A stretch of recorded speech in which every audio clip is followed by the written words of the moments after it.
ka boli ka dɔɔni minɛ mais an bɛ fɛ u ka hakili sɔrɔ olu bala ka fɛn fɛn kɛ fɛn nin bɛɛ anw de ta ye o France b'i wele ka dɔɔni min d'i ma a bɛ d'i ma min kosɔn nka bɛɛ ye de ta ye c'est à dire fo adamaden ka baara kɛ ni hakili ye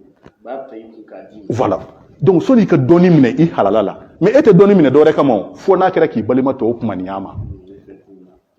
a kɛ kun y'o de ye o donc il faut que l'évite de cautionner ça c'est pas le rôle d'un imam. Un imam de la religion musulmane est un homme très respecté. Et puis, allez dire, anga jai, anga douarendo, amba nyere ye douale mina.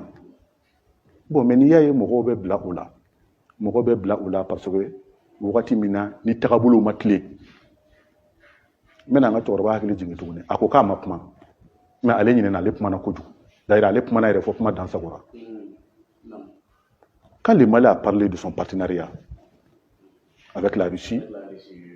mais j'ai été très étonné ce jour-là par le degré de comment dire, Djaouli Imam Nodo, parce que l'équilibre est perdu. Aka Kutubala, il n'y a équilibre perdu. Angata Karoun non fait, Angata Karoun non fait, Machitna Malibo Boulola, et Kafiru, Amitaka Tanteka Doulou, mais Anina n'a pas rappelé. Ado on m'a parce que tumbolo côté métado parce que baleko do moko kala nendo donc ambola ba rede sezi kofe donc nous be konti kuma koy mais anyina donc ba rappeler parce que comme na fo koy mba kono sebe sebe la Mahmoud ala créer pratique ne kafiru je te rappelle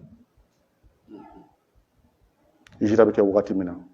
ala créer ka jamal la bo don ka bo maka ka tamadina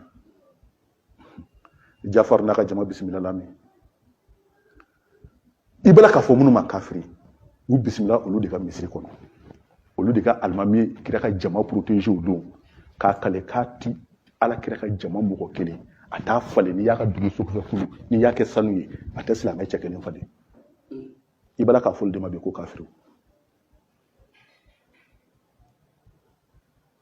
donc a ja de wulila kojugu mais mun bi ja wuli ni ti fɛn reprocher yɛrɛ la sinon on bien jama wuli au contraire ça nous a appelé. Parce que solution c'est que Mali bolé de ngakono on bo de nyini on te moko ngulu no fait mais nous cherchons des partenaires sérieux qui peuvent nous aider à sortir vraiment de ce pétrin regard. Il y a eu combien de pertes de vie au Mali, mais chaque jour mais une perte de vie est une perte de plus de trop. Mais Mahmoud sabali ne bi wolene Allah mi wolene Allah kiraay même l'islam be wolene Allah en ka chokoroba depuis 50 ans. Depuis 50 ans, ce beau pays t'a tout donné. Ni jamana duma ba yi fembe dema depuis 50 ans. Depuis un demi-siècle, ni jamana yi herebeki ayi son misrula, ayi son bunyana, ayi son fembe la. Beka bunya bika. Mais asira ça, il relève du démissionnement, on hatla et rebala ka relève du préparé. Mais bien ma ba be relève préparé, allez kirao. Kirao ko du tinyata ba don boy. Mais il a préparé. Je suis allé dans le ma, il a préparé là. À quoi que les bas bégavent à se nier non. Il mana anié avec la CDAO, anié à faire cours de Sibilabina, il panique les cas pour doubler les fins de fois. À dos pour te rappeler qu'il faut que Malien bête nous soit toyé. À dos et à sur le ministre des Affaires étrangères saoudien était là. Et nous on a fait 8 ans, 8 bonnes années en feu et en sang. On m'a saoudien qu'à demain yo. Mais au dos des Saoudiens, vous voulez qu'à demain on demain. Parce que vous avez élevé les mines d'or. Oh, il s'appelle ça. Donc, il t'a fait yelendo, il t'a fait donner. Mais il faut que des personnes n'ont pas banina. Mais vous voulez blanc à présent, Assim. Vraiment, mais vous voulez ni jamanadien. Il ka horonya. Il faut qu'on ait échoué là, mal demsembe échoué l'autre là on tire relâché. Anti blanc, anti bain, anti janfa. Il Assimi. Et il Shugel, il a premier ministre. Mais fin de fois oyebi. Du coup le horon din folo farafinde. Du coup le horon din folo farafinde do. Ala ko bakal fola de. Ala mo ko farafinga horon ya minena. Ay farafinye mo ko sabalende. Farafinye dembade. Bebora on de là. Ala adama din folo mi dadu ko sarga farafinde do. Je crois que les Anglais ne vont pas dire le contraire. Hein. Ouais, les Anglais ne vont pas dire le contraire. Parce que, au lieu de se mener à Benyo, il y a beaucoup de gens qui ont filmé. Je crois que la statue de l'eau est capitale Chamayela. Ah, mon est tout que Grande-Bretagne au Benyo de Douala. donc farafin de ye dugukolo hɔrɔnden fɔlɔ ye mais bɛɛ ba do de la bɛɛ hinɛ b'a la mais Mamadou kuranɛ kɔnɔ dɔw sera Iba ma dɔw sera Ija ma dɔw sera Ida ma dɔw sera Iha ma i ko bɛna fɔ professeur Yakubu Dugure b'a fɔ cogo min na ha mais mɔgɔ tɛ ka ne faamu mais Mamadou Mala ka kuma e min fɛ i bɛ ne faamu donc i ka sabali jamana dɔnnibaa dan tɛ maa kelen ye an ka jamana in lajɛ sa an ka hinɛ minɛ an tɛ fɔ ka jamana hinɛ minɛ koyi an k'an yɛrɛ hinɛ minɛ an k'an yɛrɛ hinɛ minɛ sa a sera sa ni jamana y'a ka jɔ ala ye hɛrɛ si bɛ kɛ anw ye bon o de y'a to farafin i bɛ da la cogo di ko tiɲɛna diɲɛ den fɔlɔ ye farafin ye diɲɛ bɛɛ ba ye anw ye o de la dugukolo mɔgɔ bɛ jɔ fɛn fɛn na ko dilanli bɛ kɛ n'a ye ko ye dugukolo ta fɛn ye a bɛ farafinna de a bɛ anw de bolo wa den bɛɛ magoɲɛfɛn b'i ba de bolo denbaya ti de bɛ farafinna ka se siya tɔw ma mais fugariya tɛ donc il faut qu'on modifie l'histoire farafin tɛ fugari ye lâche tɛ a ma jɛn ni jɔnya ye mais denba bɛɛ y'i woloden ka jɔn ye denba bɛ jɛn ni terekeli ye a bɛ jɛn ni tɔɔrɔ ye donc aw k'a dɔn k'a fɔ ala ye bonya di aw ma bi farafinya bonya ani farafin ka karama ani farafin ka yɛrɛmata c'est à dire ala bɛna farafinya ka bonya segin a ma Asimi k'a sababu don ni Choguel la a fɔlɔfɔlɔ ye Choguel ka discours ye qui a fait l'honneur de toute l'Afrique donc a y'a jija siranna kan a kana bin et au nom de rien aw kana siran mɔgɔ ɲɛ aw kana to mɔgɔ k'aw intimider non je crois que les lois sont bel et bien faites pour ça et il faut savoir arrêter les choses autant qu'il faut déstabiliser un pays nous avons tous fait des études on sait comment déstabiliser un régime on le sait on l'a fait ensemble et on sait comment le faire donc Mamadou i taara pacte kɛ ni diable ye e tɛ se ka i dege ka fanga de ka cɛwulenw to ministériya la k'olu minɛ k'o don kaso la o cɛwulenkolon ka bɔ e n'olu ka tila ka taga jɛ an k'a ye ka semansi ka wuli ka taga fara mais o bɛ se ka kɛ cogo di sa e ko k'e ma kuma mais i kumana i yera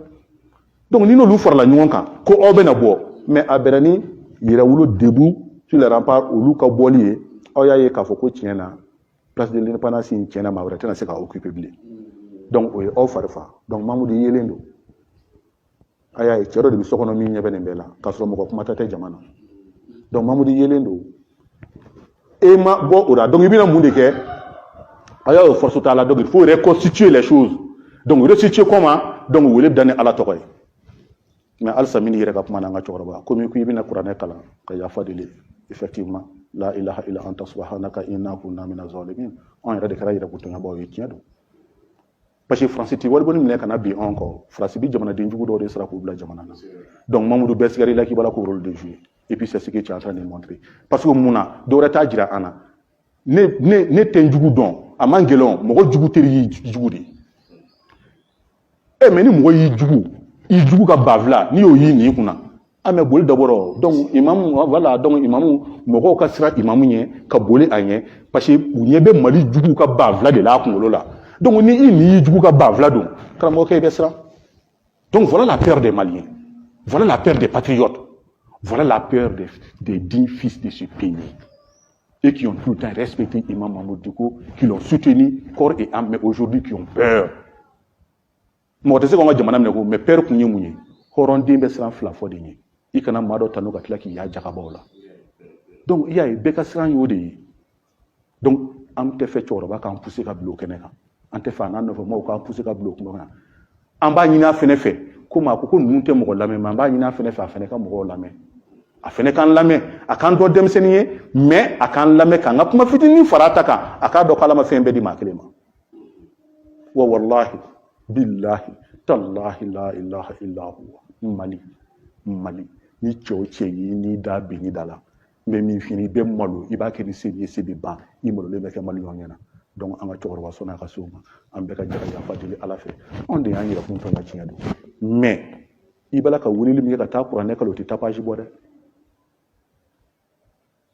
a ka ca san kelen denmisɛnninw faralen don anw bolo ɲɔgɔn kan an b'a la ka kuranɛ kala juma o juma ka dugawu kɛ jamana in ye mais an ma tapage k'a la jamana tɛ se ka mais a bɛɛ tɛ se ka kɛ nin ye o mais i ko min b'i bolo k'i bɛna t'o di misikinaw ma n bɛ wele bila an ka jamana karamɔgɔ bɛɛ ye karamɔgɔ a ye siran ala ɲɛ Mali karamɔgɔ bɛɛ ko don koyi Mamadou kelen tɛ a bɛɛ ko don Mali karamɔgɔ ni dɔɔnin b'i kunna cɛ dogolen de ɲɛ b'a yɛrɛ la a ko fɛn t'a kunna mais fɛn b'aw kunna fɛn t'aw kunna a yɛrɛ b'a dɔn mais je crois que an bɛ ka girin ni karamɔgɔ fɛn o fɛn Mali la karamɔgɔ ka dɔgɔ miliyari tɛ min kunna an b'a dɔn mais 1 miliyari jaka n tɛ fila ta dɛ miliyari kelen 1 miliyari jaka ça fait 25 millions. 1 milliard jaka, 25 millions. Kemefla, Dromedourou. Ame mini offre à la kama. Misikino ni yoro mimbi bulu mamudo de ala ka jaka ita di. Ce n'est pas ta Qur'an kala. Sikingo, ne bi siki alama, mena min fini a nyena. Kuma koko Yunus ka jama, effectivement Yunus ka jama, ou bana Yunus ka kumama. Fo ala yangata yenge ukuna wati mina. Qur'an kono. Ala ka halaki nanin ko. Katla ka halaki yunguli ka boy. Akara jama kulu kelen de Yunus ka jama yetnyedo. Mais amakeni daire akran sikingo di. Kasiki ko katana alama. Ala ka hake munu mine ndi bolo ka oludi. Imu ko ka hake mine ndi bolo ko du siki. O de siki ngoy. Donc mamadou ko ani malikra mo to bela jele. Fanton ka hake bawo. Miladu sallallahu fanton ka hake di. Jagadu. Amma fa ko nyumanya ku yira ka nyumanya to. Mais ala ni yoro mi ayo sika tuma 1 milliard 25 millions. Million kele wa doro 25 000 aya di dron. Mais ndili dumbala ko toro.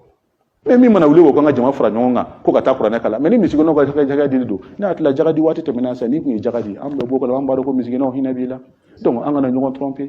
vraiment anga chokoroba ni kuma nu on bolo ikunga boni kuma numa donc mo ko ka toroti kan bon mo bala ka kuma ka fen chama fama bi mais ne ko ninka kuma yi weleli ya ma ka do ko mo shiga degunta kan bi abala ko mo bala ka kuma rede do mais est-ce que mai ayela mai ayela kuma mera ka fo kasika ayela bora ka jabi est-ce que mai ayela wa ayela la ke ala le ka jabi ni paniki de yo sino ka le to aka fen ayela ten jabi yo mais ibadon ni de la ala côté ko ni dala mo la duguma ale ala bi lebu muna ni no be ko la dro na fori jabi wuli ngo shusu be mo ko mneteni ni mo ko no be ko la ni magala dro jabi wuli donc au perturbation mamu digbo wodi kono depuis dom na fla ko risila bena donc faut bi abo perturbation de kono mamu digbo kele ndere mamu digbo be perturbation kono alpha kat lambe be perturbation kono français be perturbation kono o même munasi sa ite maldeji ko élection ka ke ite élection ko kuma même maldeji da kono ni même maldo maldenda kono iba soro ça c'est pro français en bas à donc au lobby français ka barala il y a des politiciens, les politiciens dont bafou d'ailleurs pour le voir c'est pas possible. Voilà. Ou bah donc non c'est pas possible. C'est-à-dire problème de élection est ça. Ni élection be ke ni ba do bena président là bena do là bedron. Mais malion te toni de kono toni. On tena mo tati mu. Mais mo tanga wori shunya kan yere ka ala yanku na sa. Bo de bala ka ke malla. Kan halala na fulu shunya ka tlaki yere ka ala yanku na. Donc trop c'est trop. Donc malion ni degun de mal kilinga abe beka ay burkina yo dongo mais burkina de balaka mal défend mais ne mola ko ide ne fa non mamoud ne mola ko wakati mina burkina bo balaka boka sira da français o wakati e balaka kele mal ko non dem senon tuy vraiment dem son tuy comme i yere ko ki e chokoro bay ko depuis indépendance tara e yere ka pamane ko depuis indépendance tara fo bi kilima be kalama mais depuis indépendance tara numéro ke ta boray Ambela ka fo depuis Moro Keita bora domina le Mali va du mal en pire.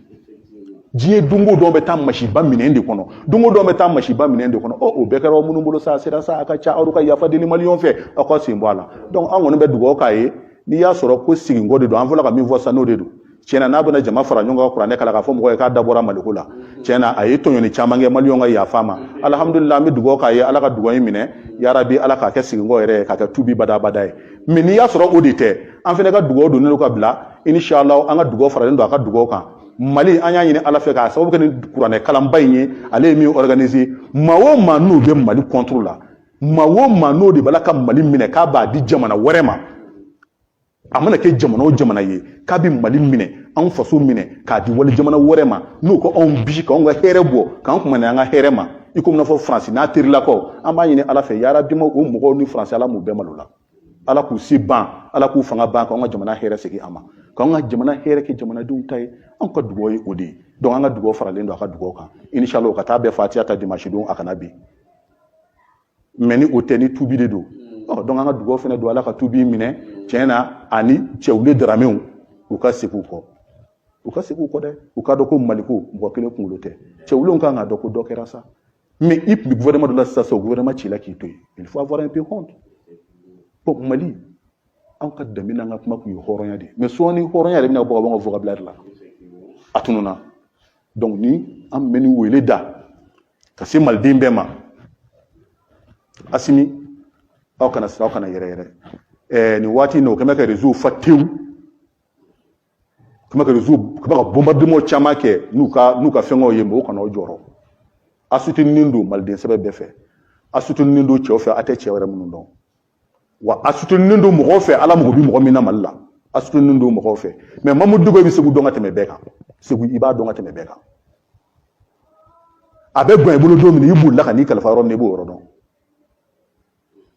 mais mamudu go pour que ka doki ta fa en français et non fait segunya wele blala shego la sana kana wele blaka damne segu fo jena ado zo kundige be fara nyonga pour que foka benga sikake kele ka dabla mais dozo e mufo ado mamudu dugo e ba kalama kene kay u ko de kele to lu fe jere kun da pasalaw de do u bo sigero de makara munu mina be o ka fo ku ka sabali mais anya munyi anya e ko mabla na nyona na mi mamba ni nyonjo e français de abe minendi numa badi numa bo shuko obla nyona donc no ya to lo muna ba ka jona here be bokata donc ni be ka dadla e no te farabugo quel est intérêt à farabugo ko ni be mangam be farabugo no fa on te be mona farabugo do nga bo nde fe so la be segu de fe on da do ngata me be kan intérêt du farabugo ni be mangam wuli mais parce que pétrole dengue a formé ma ko le bassin de nara al bo farabugo di fo sikaso pétrole mba di woro ala di ba dando mamudu anyi ba ko nuna koyi mais ado inana anye tasmo do français drapeau là ya mais discours de l'imam Mahmoud il te mena français to ko référé pour te rappeler comme il ko malaka français to ko fo mais je crois qu'il t'a la ka fo il m'a fait les médias mensongers asira to ko fo ça il ko ngapma dawe bo manangana mais après tu vas toujours parler des relations historiques qui lient le Mali et la France le français caresser français là comme beto mais Mahmoud en ko dalé sokona nyabi là. Donc il y a ipmana antika min kalama bi ye tubi ko kuma min fo tiena ni mo bi mali kono min nga tubi mamudu o eni jama min tubura ngona ale ni burange on a vu iburanga munya bossa sa iburanga yere munya bossa sa sente kono abeni sida ko kuma tene ça débat wala na fo ngonu mi diversion drone la fin de nous nyon chewe abe ko kele jege mais an munya nda ko ni ka fo bunyo ka to anona ye islamia ka almami mais silamia ko ko kishi dine mais kishi dine o nyemo ko tese ka ke halaki mo ko mi me se ka jamana sama ka se halaki ma donc o de ba mbo ka puma o de ba mbla kan mbela jere l'info donc ambe mi nyini al sama mi nyini malion fe malion ayo onyo dayele mali jamana here madu ala here min ke onye billahi ala ma ke makan jamana bi bela ka fini allah ku ja ala here min ke onya ma ke makan jamana mais makan ni ye jiride centaine ko flaga maka sahon centaine deux fois mais ni pomme ye saoudien de da kono ko c'est un saoudien yere do na fura kene burne do ka boala afoko arabu model were do saoudien te mais centaine ko flaga fi jirbi le bon furu la bi ka ko ka ke carton kono katana avec le supermarché kono bi kelina saoudien da mais ni jirbi fura kene bi na ka boala saoudien ta do ko jirbi ngorodo mais ala here mi ke onya makuyi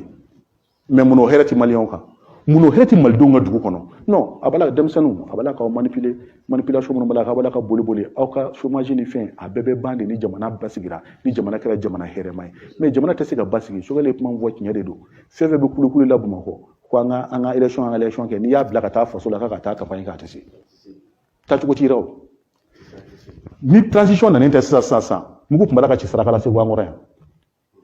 beaucoup mi ci sarakala ya on fo mana ko ki baro mede ajustement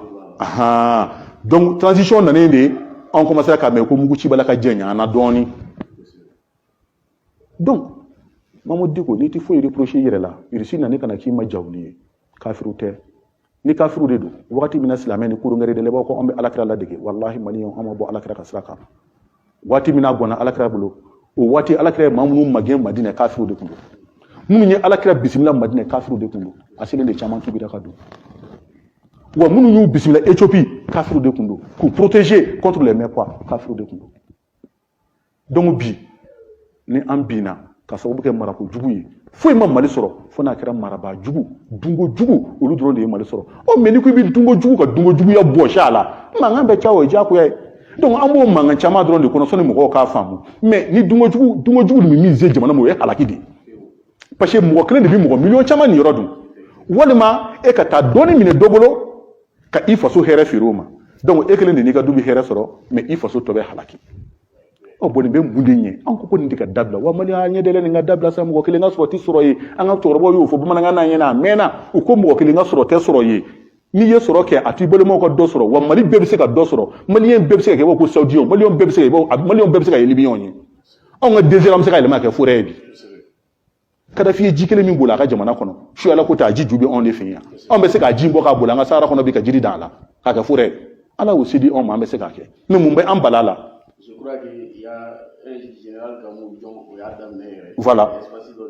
cɛncɛn kan mɔgɔw y'a ye justement voilà donc Mali ko ye marabaga ko de ye donc an b'o kɛlɛw de la an kɔni ye dugawukɛbaw ye an bɛna dugawu la so kɔnɔ an bɛ dugawu b'a dɔn don min ni mankan in bɛɛ bɛ kɛ ni Mali karamɔgɔ bɛɛ y'u janfa mɔgɔ minnu y'u jɔ segu ɲɛ k'a fɔ ko ni karamɔgɔ y'aw janfa a bɛ malo i bɛ ka fanga ma a tɛ se k'a kunbɛn ne b'a mɔgɔw la minnu ye kalenkan d'u ma yan i bɛ ka fanga bin na wa bi fana an bɛ kalenkan di ma mɔgɔw dege komi n'a fɔ an y'a di kɔnɔ cogo min na bilahi Mali bɛ jɔ walahi Mali bɛ jɔ suma talahi Mali bɛ jɔ ni mɔgɔ min y'i dan ye ayiwa taamaden dɔ a bɛ taama o sanfɛ dɛ walahi a bɛ jɔ o sanfɛ a diya ye a kana an ka jɛ an ka jɔ ɲɔgɔn fɛ parce que Mali ko sera nin yɔrɔ ma an k'o tiɲɛ fɔ ɲɔgɔn ye Asimu n'aw sirannen don aw kana siran Choguel n'aw sirannen don aw kana siran dugawukɛbaga caman b'a ye Mali maaba caman bɛ yen kuma ma nɔgɔ o ma mais u bɛ baara la u b'a la ka dugawu kɛ parce que Mali ye an de ta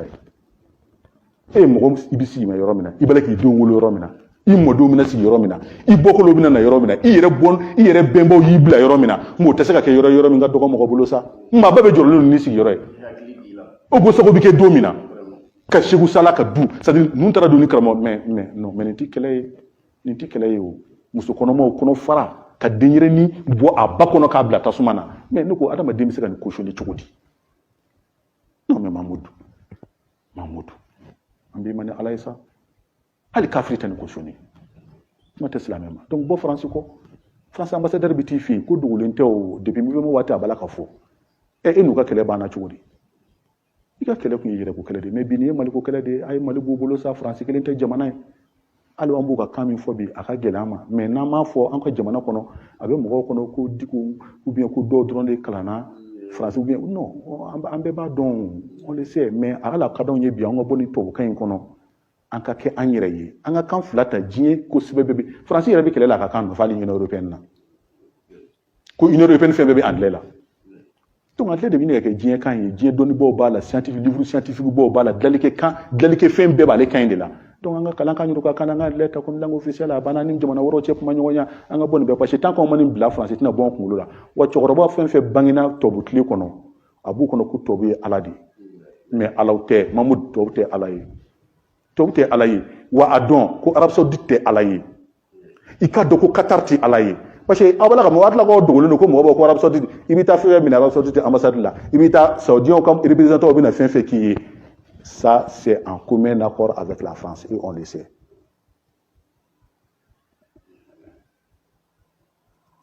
i b'a ye a fɔ ko Arabie Saoudite ni Qatar de bɛ terrorisme financer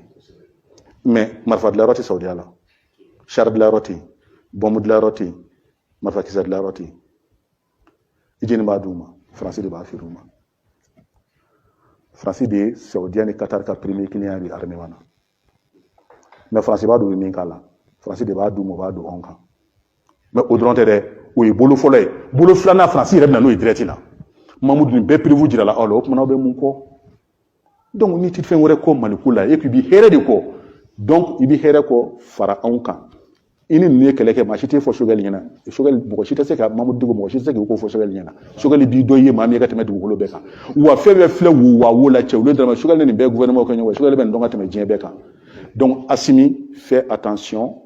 i kana cɔ séparation kana ni Choguel cɛ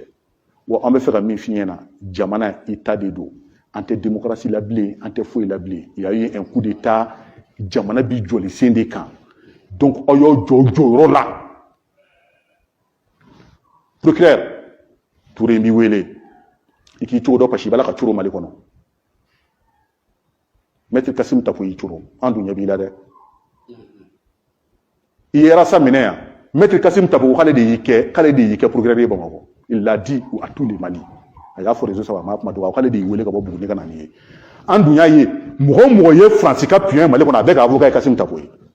Mo ye sida avocat Puyen mali kono avec avocat Kassim Tapoui. Wanya ya Kassim Tapoui jo mo ko fe yobla. Ceni mɔgɔ taa fiɲɛ b'a f'i ye mɔgɔ ɲɛsiran ta sɔn i ko ka da ɲamɛ dugawu k'i anw de fɔlɔ bala ka dugawu k'i segu anw de bɔra k'i soutenir hali ka ji bilali la anw de y'a fɔ ko k'a fɔ sente n'an tɛ jɛn n'a ye a ka bila i k'i ka baara kɛ mais an tilala k'a ye k'a fɔ ko maître Kassim Tapoui kelen fana de tun ye o ka ji ka avocat ye o bila la arasa bi jamana ci baara la a taara ka minɛ et puis a fa le vieux Bachili an kɔni denmisɛnninw ye jaabi ka ban an b'a f'i ye i ka sabali et taara wari minɛ i bɛ ka fɛ ka bɛɛ janfa k'an to kɛlɛ kɔnɔ je crois que Kassim Tapoui bɔra ka fini fara ka bɔ i la bɛɛ y'a ye donc arasa n'a fa aw y'aw da di maliko kɔnɔ an tɛ se ka gɛrɛ aw la parce que ne bolo vieux Bachili min ye rappelé fɛn dɔ la i b'a ka baara min kɛ DSC français min ni hakili jigin comme i t'a dɔn mais i yɛrɛ da bɔra ni yɛrɛ an tɛ nkalon da i la dɛ ne an bɛ min dɔn dugu ma an b'o to an bolo ni an ni karila ɲɔgɔn na don min na o don i bɛna dɔn k'a fɔ ko fɛn bɛ Mali kɔnɔ ja mɔgɔ tɛ min kalama mais i yɛrɛ da ko Francis général dɔ y'i wele ko k'a fɔ ko kɛlɛ bɛ n'i ka jamana kɔnɔ k'a bɛ nationalité d'i ma ko ka sigiyɔrɔ d'i ma k'i n'i denw ka yɛlɛma i ɲinɛna Allahu akbar mais a ye wele k'o fɛ yen à quel titre mais e ko k'e bana wari de e wulila ka na Mali la yan i ko juma juma 80 bɛ d'i ma o bɛ d'i ma à quel titre jɔn de b'a d'i ma a bɛ d'i ma mun de la Bachili kuma ka di dɛ mais ni mi cogo dɔ a b'i dun donc i nana o Faransi kelen de ka baara la i ko kɔn ka nin constitution k'aw b'a dɔn i b'a dɔn mais an y'a ye k'a fɔ constitution a fɔra k'e ni maître Kassim Tapoui de k'a baara mais aw ma baara a ye France constitution de ta ka na bila anw kunna an bɛɛ b'o dɔn donc an ma foyi dilan a tɛ concerné si yɛrɛ donc an b'a ɲini fɛ mɔgɔw ka bonya tun bɛ i kan mais i ye baaraw kɛ cɛkɔrɔba minnu b'i bɔ bolo la mais ne yɛrɛ bolo Bachili ni e yɛrɛ tun bɛ maloya hɔrɔnya na silamɛya la i tun man ka kuma sabu ni ma mɔgɔ si ye Mali kɔnɔ politique mɔgɔ la e ni den yɛrɛ lebu min sɔrɔ ko mɔgɔ y'o ɲɔgɔnna sɔrɔ parce que ne ma deli ka cɛkɔrɔba ye don o don k'i kuma dɔw bɛ f'i ma ne nin tɛ a ka ca Mali la koyi mais mɔgɔ si t'a la ka fɔ e de ni den mais parce que mun na aw jɔra faso ci baara kan ni arasa bɛ Mali fɛ arasa b'a dɔn fɛn min b'a la ka kɛ mɔgɔ minnu bɛ arasa k'o t'a dɔn de u hakili la ko faso jɔla don mais faso jɔla tɛ donc an bɛ nin bɛɛ wele aw sigi ka na faso ma mais n'aw ma sigi ka na faso ma an bɛ min fɛnɛ fɔ an ka justice ɲɛna aw kɔnɔ aw tɛgɛ fɛgɛya parce que kalan min bɛ yen aw y'a kɛ anw y'a kɛ mɔgɔ mɔgɔ ni fɛ ka fanga déstabiliser i bɛ baara fɔlɔ min kɛ o de ye ka fanga tɛ se k'a lajɛ n'i y'a tiɲɛ ni kuma fɔ ni fɛn ma kɛ i bɛ jama fara ɲɔgɔn kɛ ni fɛn ma kɛ i bɛ bɔ o contrôle la parce que fanga ka fɛ o de kɛra i bɛ k'a la on l'a testé et on a trouvé qu'il est faible donc on a continué au mouvement de AB wa Assimi ni fɛnɛ fɛgɛyara i bɛ bi wa n'i binna n'i ko ko Mali jeune bɛ bi n'an ma bi parce que an ye averti wa a dɔn n'i bɛ ben don o don i kelen bɛ ben donc i kana sɔn anw jɔlen du kɔkɔrɔ wa Ala ye bonya d'i ma Ala sɔnna ka bonya d'i ma i ni sokɛli Ala de sɔnna k'a di aw ma wa a y'a dɔn ko Ala ye a kana jɔn o la ka mɔgɔ dɔ bila o nɔ na i bɛna sɔrɔsala don min i t'a dɔn k'i bɛ kɛ faama ye mais Ala de sɔnna Ala min ye ko bɛɛ kɛ mansa ye donc Ala de ye bonya d'i ma bi donc i miiri o Ala ye ne k'o bila bɛɛ sanfɛ i ka hinɛ jamanadenw na walahi maa si ma hinɛ fantanw na fɔ ni Ala hinɛ n'i na maa si ma fantanw kisi fɔ Ala k'i kisi maa si ma fantanw kɔlɔsi fɔ Ala k'i kɔlɔsi wa maa si m'i ganga fantanw ni masiba cɛ fɔ Ala yɛrɛ de k'a ganga i ni masiba cɛ e bɛ siran jɔn ye ni ko danna hakɛ la alhamdulillah an mago bɛ maliden bɛɛ la mais fanga tɛnɛma mɔgɔ a b'a la ka min fɔ o tɛ tiɲɛ yɛrɛ ko a ye maliden bɛɛ wele et inclusivité exclusion est déjà quoi. Même la démocratie, c'est de l'exclusion. Souvent, il y a de l'exclusion. Parce que la démocratie, c'est la dictature de la majorité. C'est ça. C'est ça. Donc, quand tu es en cas de l'affaire, Dieu qu'on a dit fanga bibolo domi bi fanga ka barake fanga te se ki to sans fait ka tla ka demsene kuma fa duguma amanga ka ke donc ijo Assimi ambo ko nyini fanga jamana ala ya khalifa ila akana wuro wara wuro ble ambolo ni ya jo watila wa ambe bi dugo ka ala ka jo jamana ala ka jo ara ala ka bonya jamana here ala ka chaya kira ani kira to bonya ko so alqur'ana barka ko so bi ja Mustafa quels sont vos ministre kuma jumɛn b'i fɛ ka fɔ parce que en réalité là où nous sommes premier ministre su ni tile mɔgɔw b'a attaqué i bɛ se ka kuma tellement. Bon, M. Kapuma tellement min fɔ o la nous soutenons le Premier ministre, nous soutenons la transition, nous soutenons le président de la transition, président a démission fait, Premier ministre a démission fait. Nous voulons que l'équipe continue. Ambigoué blanc mal de Nimambema Alakama, ou ka front commun que Kadje, Kaninjuroma Dondo. Équipe inte fallait à tête nomada. On ne change pas une équipe qui gagne. Équipe qui n'a pas eu d'âme à fallait. A fallait ne pas ka boire.